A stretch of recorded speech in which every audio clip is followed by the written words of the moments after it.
नमस्कार। आज हम एक ऐसी किताब पर बात करने वाले हैं जो जितनी मशहूर है उतनी ही कह सकते हैं विवादास्पद भी। हाँ। रॉबर्ट ग्रीन की 48 लॉज ऑफ पावर। बिल्कुल। और हमारे पास इस पर काफी सामग्री है।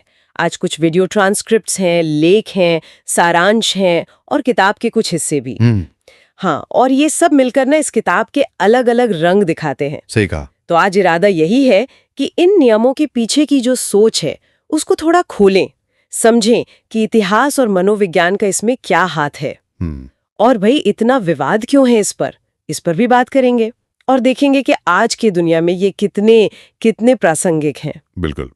और देखिए, इस किताब की तासीर का अंदाजा तो इसी बात से लग जाता है कि अमेरिका में कुछ जेलों में इसे बैन कर दिया गया है। अच्छा, क्यों? डर ये था कि भाई कैदी इसका इस्तेमाल एक दूसरे पर या शायद जेल अधिकारियों पर भी हावी होने के लिए कर सकते हैं, मैनिपुलेशन के लिए। ओह, सेम है।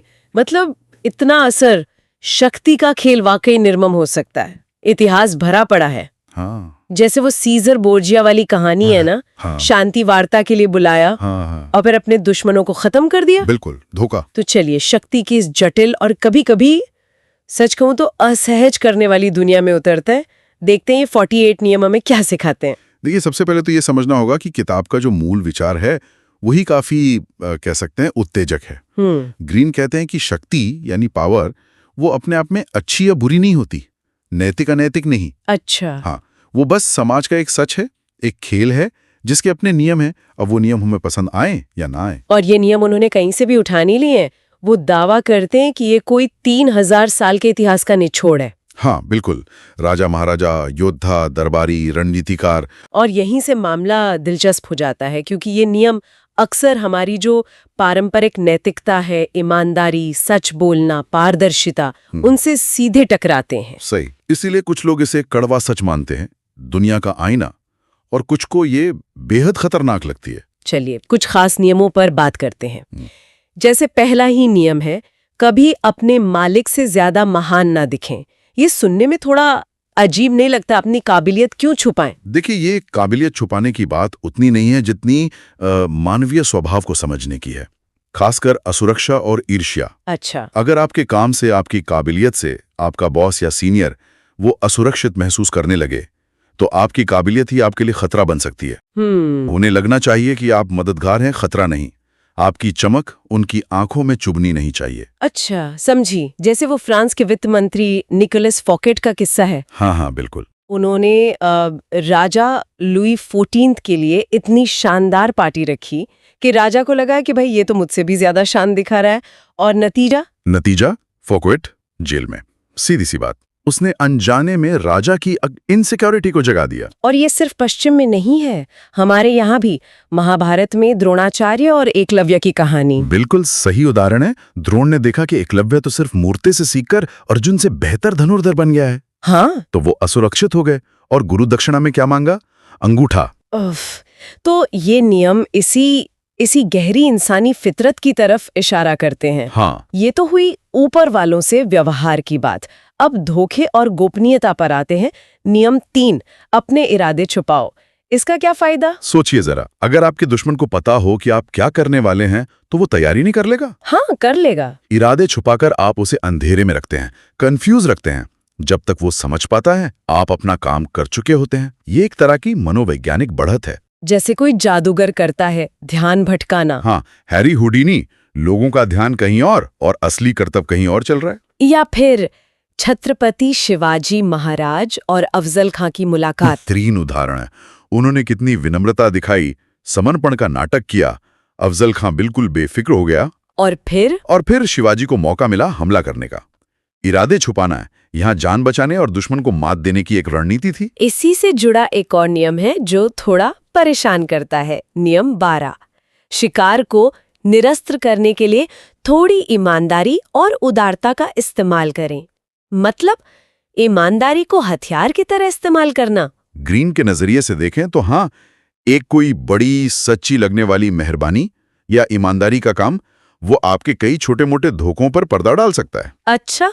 वो सामने वाले के मन में भरोसा पैदा करता है और फिर बाद में किसी बड़े धोखे या हमले के लिए जमीन तैयार हो जाती है। हाँ, इसका कोई ऐतिहासिक उदाहरण है? हाँ, प्राचीन चीन में ड्यूक वू ऑफ चेन की कहानी है। उन्हें पड़ोसी हू राजे पर कब्जा करना था। उन्होंने पहले क्या किया, अपनी बेटी की शादी हू के राजे से कर दी। फिर अपने उस मंत्री को सजा दी जिसने हमले का सुझाव दिया था।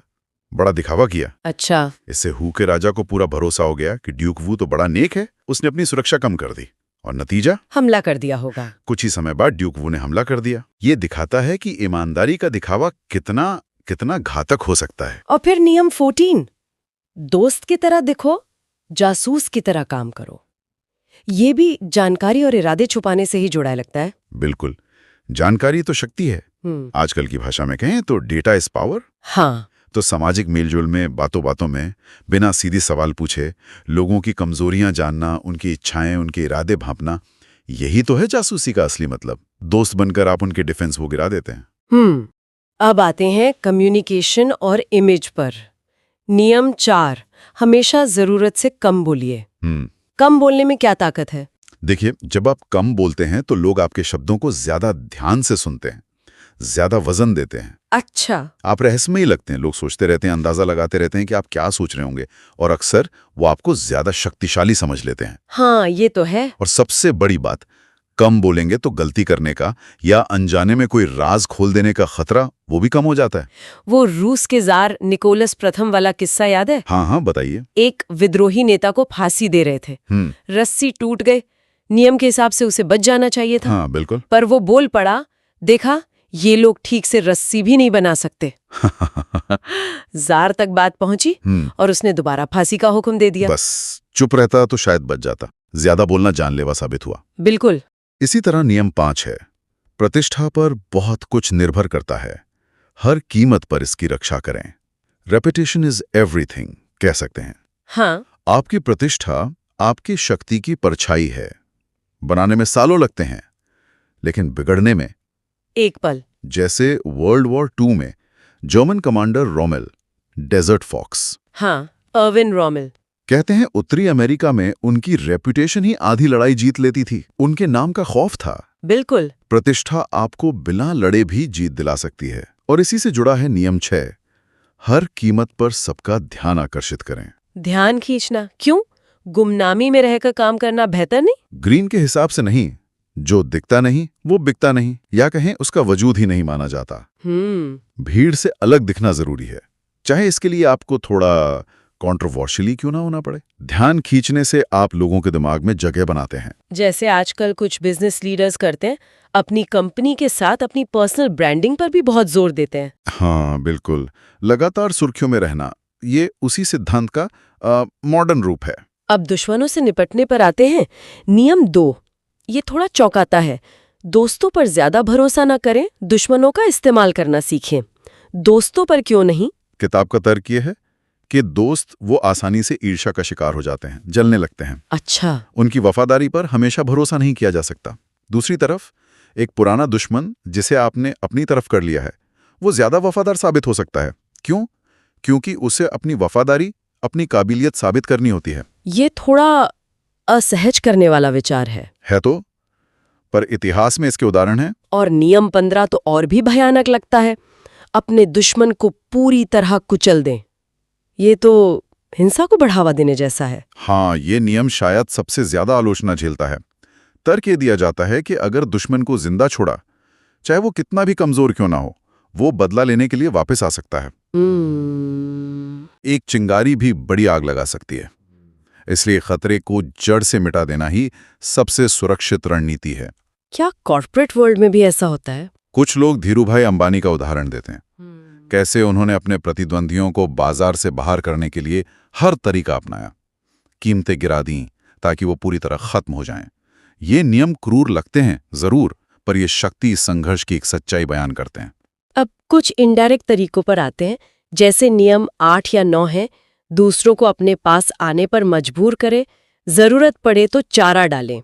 इसका क्या मतलब हुआ? मतलब ये कि कंट्रोल अपने हाथ में रखें।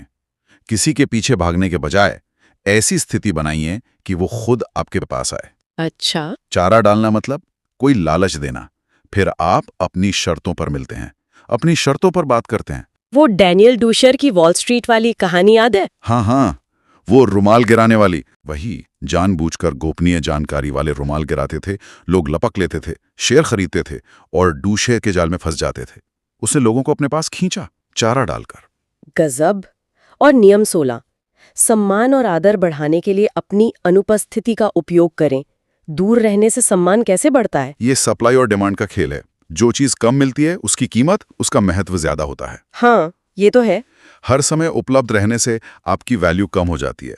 कभी कभी गायब हो जाना, थोड़ा रहस्यमयी बन जाना, इससे लोगों को आपकी कमी महसूस होती है, आपकी वापसी का इंतजार रहता है। सेलिब्रिटीज अक्सर ऐसा करते हैं। सही कहा। और नियम 17, दूसरों को दुविधा में रखें, अनिश्चितता का माहौल बनाएं।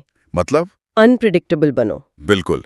जब लोग अंदाजा नहीं लगा पाते कि आपका अगला कदम क्या होगा, तो वो असहज हो जाते हैं, डिफेंसिव हो जाते हैं। आपकी ये अप्रत्याशितता उनको सोचने पर मजबूर करती है, जबकि आप शांत रहकर स्थिति का जायजा ले सकते हैं। पिकासो और आर्ट डीलर रोजनबर्ग का किस्सा है। हाँ। पिकासो ने अचानक रोजनबर्ग को पेंटिंग देना बंद कर दिया। रोजनबर्ग परेशान, ज्यादा कीमत देने को तैयार हो गया। पिकासो की अनप्रिडिक्टेबिलिटी काम कर गई। ये सारे नियम तो एक तरह के मनोवैज्ञानिक दांवपेच लग रहे हैं। जैसे नियम 21, शिकार को पकड़ने के लिए मूर्ख होने का नाटक करें। हाँ, बिल्कुल। दूसरों को ये महसूस कराइए कि वो आपसे ज्यादा चालाक हैं। उनकी ईगो को सहलाइए। अच्छा। वो आपको कम आंकेंगे, आप पर शक नहीं करेंगे और आपको अपना असली खेल खेलने का मौका मिल जाएगा। और नियम 33, हर व्यक्ति की दुखती रग पहचानो। इसका क्या मतलब है? Thumb screw. हाँ। Thumb screw. हर इंसान की कोई ना कोई कमजोरी होती है, कोई डर, कोई अधूरी इच्छा, कोई असुरक्षा। वही है उसकी दुखती रग। उसे पहचानकर आप उस व्यक्ति को प्रभावित कर सकते हैं, उसे अपनी मर्जी के मुताबिक चला सकते हैं। ये जानना कि किसे क्या चीज मोटिवेट करती है या डराती है, ये शक्ति के खेल में बहुत अहम है। ये सब जानकर थोड़ा अजीब लग रहा है। नियम 38, सोचें अपने तरीके से, लेकिन व्यवहार दूसरों जैसा करें। मतलब अपनी असलियत छुपाकर जियो। इसका मतलब है कि समाज के जो तौर तरीके हैं, जो मान्यताएं हैं, उनसे सीधे सीधे टकराने से बचो। अच्छा। अगर आपके विचार बहुत अलग हैं, क्रांतिकारी हैं, तो उन्हें खुलेआम जाहिर करने से आप अकेले पड़ सकते हैं या सजा पा सकते हैं। बेहतर है कि बाहर से आप सामान्य दिखें, भीड़ का हिस्सा लगे, अपने असली विचार बस कुछ भरोसेमंद लोगों से ही कहें। वो माइकल एंजेलो और फ्लोरेंस के मेयर वाला किस्सा याद है? हाँ, मूर्ति के नाक वाला। बिल्कुल। मेयर को मूर्ति की नाक थोड़ी बड़ी लगी। माइकल एंजेलो ने बहस नहीं की, बस छेनी उठाई, थोड़ी धूल ली और नाक पर काम करने का नाटक किया। धूल नीचे गिरी। मेयर खुश हो गया। बोला हाँ अब ठीक है, जबकि नाक तो वैसी ही थी। माइकल एंजेलो ने टकराव टाला और अपनी कला भी बचा ली। कमाल है। और आखिरी में नियम 48, एज्यूम फॉर्मलेसनेस। ये क्या है? पानी की तरह बनो, जिसका कोई अपना निश्चित आकार नहीं होता। कोई एक तय रणनीति, कोई एक फिक्स तरीका मत अपनाओ। हालात के हिसाब से ढल जाओ, लचीले रहो। अच्छा। इससे दुश्मन आपको समझ नहीं पाएगा, आपके अगले कदम का अंदाजा नहीं लगा पाएगा। आपकी ताकत आपकी इसी अडेप्टेबिलिटी में होगी, निराकार होने में। इन सब नियमों को सुन के ये तो साफ है कि इनकी आलोचना क्यों होती होगी। मुख्य आरोप क्या है इन पर? देखिए, सबसे बड़ा और सीधा आरोप तो यही है कि ये किताब अनैतिकता सिखाती है। धोखा, हेरफेर, क्रूरता, इन सब को बढ़ावा देती है। आलोचक कहते हैं कि ये सहानुभूति, विश्वास, सहयोग जैसे जो मानवीय मूल्य हैं, उनको कमजोर करती है। रिश्तों को सिर्फ फायदे नुकसान के तराजू पर तौलने को उकसाती है। हाँ, लगता तो है। ये एक तरह से मैकियावेली के विचारों का मॉडर्न पॉकेट साइज वर्जन है। स्वार्थ और शक्ति सब कुछ है। इसीलिए तो जेलों में बैन हुई।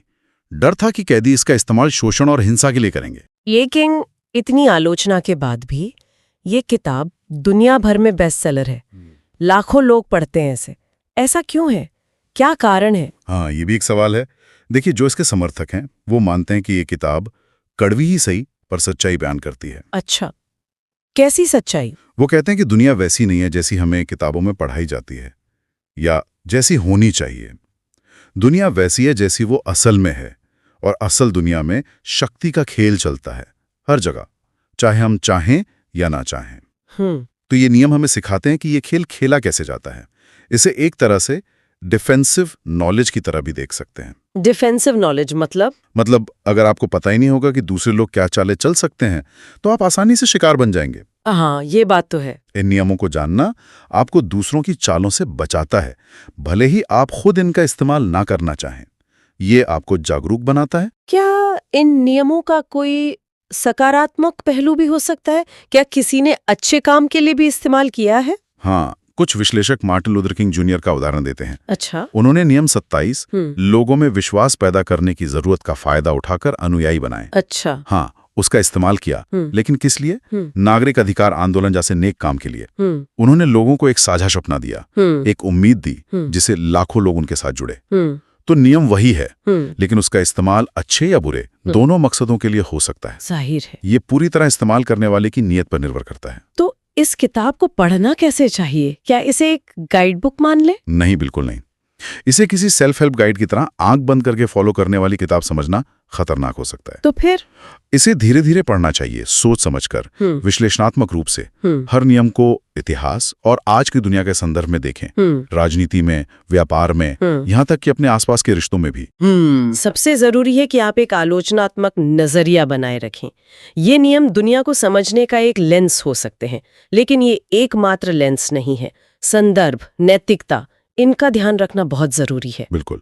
ये नियम हमें मानव स्वभाव के उन पहलुओं से मिलवाते हैं जिनके बारे में हम ज्यादा सोचना पसंद नहीं करते। महत्वाकांक्षा, असुरक्षा, नियंत्रण की इच्छा। हाँ। ये दिखाते हैं कि शक्ति असल में कैसे काम करती है, भले ही वो तरीके हमें असहज करें। सही कहा। तो आज हमने रॉबर्ट ग्रीन की शक्ति के 48 नियमों की इस जटिल और अक्सर विवादों में रहने वाली दुनिया की गहराई में झांकने की कोशिश की। हाँ।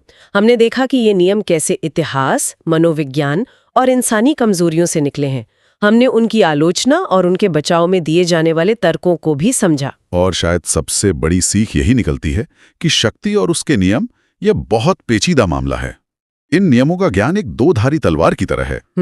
दो-धारी तलवार। हाँ, ये आपकी मदद भी कर सकता है और आपको नुकसान भी पहुंचा सकता है। यहाँ पर विवेक और आपकी अपनी नैतिक समझ वही सही रास्ता दिखा सकती है। सही कहा। और जाते जाते एक सवाल श्रोताओं के लिए छोड़ जाते हैं, सोचने के लिए। हाँ, जरूर। अगर हम ये मान भी लें कि दुनिया में कई लोग जाने अनजाने में ही सही इन नियमों का इस्तेमाल कर रहे हैं, तो क्या इनसे पूरी तरह अनजान रहना हमारे लिए ज्यादा खतरनाक साबित नहीं हो सकता? ये तो सोचने वाली बात है। क्या शक्ति की इन चालों को समझना, भले ही हम उन्हें इस्तेमाल ना करना चाहें, क्या ये अपने आप में एक बचाव, एक तरह की शक्ति नहीं है? इस पर विचार जरूर कीजिएगा। बिल्कुल। इस विचार के साथ आज के इस गहन चर्चा में शामिल होने के लिए धन्यवाद।